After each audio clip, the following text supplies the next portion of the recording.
दोस्तों, क्या आप जानते हैं कि रावण की मृत्यु के बाद मंदोदरी का क्या हुआ था? क्यों मंदोदरी को अपने देवर विभीषण से विवाह करना पड़ा था?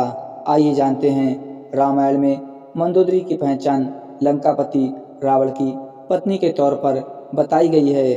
मंदोदरी का चरित्र रामायण में बेहद नैतिक दिखाया गया है। जब रावण माता सीता का हरण करके लंका ले आया था, तब मंदोदरी ने रावण को ऐसा करने से रोका था। मंदोदरी ने रावण को समझाया था कि इस तरह पराई स्त्री को अपहरण करके लाना अपराध है, लेकिन रावण नहीं माना और श्री राम के हाथों उसकी मृत्यु हो गई। क्या आप जानते हैं कि रावण की मृत्यु के बाद मंदोदरी का क्या हुआ था?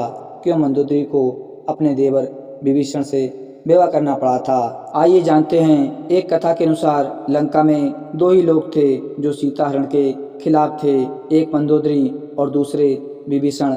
राम और रावण के युद्ध में लंका में सिर्फ रावण के भाई विभीषण और मंदोदरी ही जिंदा बचे थे। रावण के मरने के बाद जब मंदोदरी विधवा हो गई, तब श्री राम ने उन्हें बताया कि वह अभी भी लंका की महारानी हैं। सुचारू रूप से साम्राज्य को चलाने के लिए मंदोदरी को विभीषण से विवाह करने की सलाह दी गई, लेकिन मंदोदरी इसके लिए राजी नहीं हुई। लेकिन फिर कुछ समय बाद शादी का प्रस्ताव स्वीकार कर लिया। इसके बाद विभीषण और मंदोदरी ने लंका का राजपाट संभाला। हालांकि रामायण में इस बात का कहीं बहुत ज़्यादा जिक्र नहीं है। मंदोदरी ने मजबूरी में की थी रावण से शादी। एक पौराणिक कथा के अनुसार एक बार रावण मंदोदरी के पिता मायासुर के महल में गया था। वहाँ मंदोदरी को देख रावण उस पर मोहित हो गया था। उसने मायासुर से मंदोदरी का हाथ मांगा, लेकिन मायासुर ने इनकार कर दिया। क्रोध में आकर रावण मंदोदरी को शादी करने के लिए मजबूर करने लगा।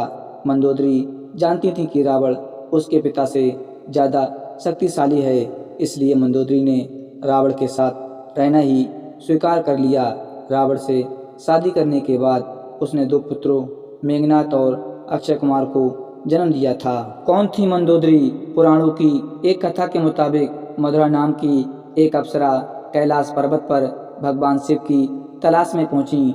तलाशते हुए जब वो भगवान शिव के पास पहुंची, तो उसने वहां पार्वती को ना देखकर शिव को रिझाने के प्रयास शुरू कर दिए।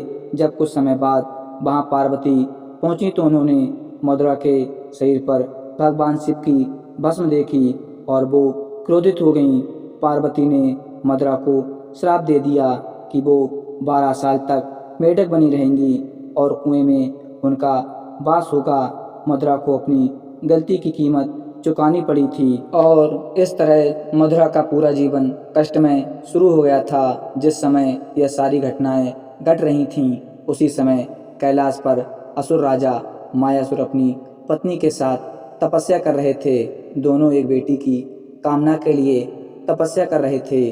12 वर्षों तक दोनों तप करते रहे। इधर मधुरा के श्राप का जब अंत हुआ, तो वो कुएं में रोने लगी। सौभाग्य से असुरराज और उनकी पत्नी दोनों कुएं के नज़दीक ही तपस्या में लीन थे। जब उन्होंने रोने की आवाज़ सुनी, तो कुएं के पास गए। वहाँ उन्हें मधुरा दिखी, जिसने पूरी कहानी सुनाई। असुरराज ने तपस्या छोड़कर मधुरा को ही अपनी बेटी मान लिया। मधुरा का नाम बदलकर मंदोदरी कर दिया गया। तो दोस्तों, आशा करते हैं कि आज की वीडियो आपको ज़रूर पसंद आई होगी। अगर वीडियो पसंद आई हो तो चैनल को सब्सक्राइब कर दें। मिलते हैं एक नई वीडियो में, तब तक के लिए जय हिंद, धन्यवाद।